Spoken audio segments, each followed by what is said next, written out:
Sekali lagi, tidak semua pelaku kejahatan seksual ini pasti punya penyimpangan kejiwaan.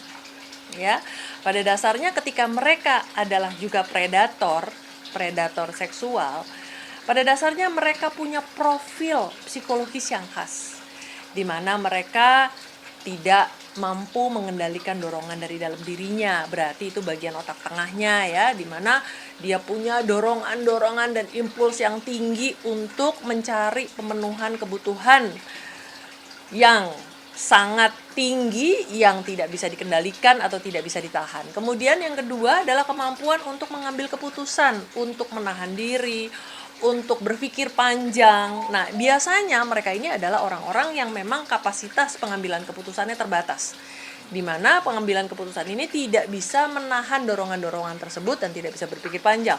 Kemudian yang ketiga adalah mereka yang memang punya keyakinan atau masalah di dalam unsur kemanusiaan ya, empatinya terbatas, lalu kemudian tidak bisa meletakkan diri memiliki hubungan yang seimbang. Karena pada dasarnya kekerasan itu terjadi ketika ada perbedaan kekuasaan. Jadi merasa bahwa diri lebih berkuasa daripada orang lain dan bahwa korban layak untuk melakukan atau diperlakukan seperti apa yang dia inginkan. Nah, dalam hal ini sekali lagi belum tentu ada penyimpangan ya.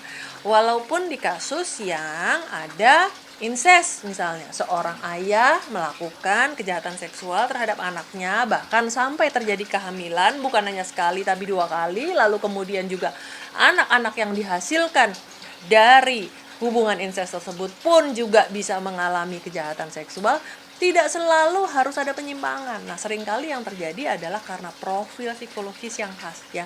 Sekali lagi, tentu saja saya berharap bahwa berbagai kejadian yang ada di Indonesia selama 10-20 tahun terakhir, bagaimana kejahatan seksual itu sangat-sangat membuat hati kita miris, bagaimana perempuan dan anak menjadi korbannya, dan tentu saja kita harus segera melakukan tindakan, bukan hanya sekedar bertanya apa penyimpangannya lalu kemudian apa yang dilakukan, tapi justru kita harus bisa melakukan tindakan pencegahan, terutama diantaranya adalah memastikan agar anak-anak yang lahir dan dibesarkan lalu kemudian tumbuh menjadi individu dewasa di Indonesia adalah anak-anak dan orang-orang dan individu-individu yang mampu mengendalikan dorongan dari dalam dirinya, lalu kemudian juga mengambil keputusan yang tepat, mampu berpikir panjang, mampu memiliki rasa kemanusiaan dan empati untuk tidak melakukan kejahatan seksual,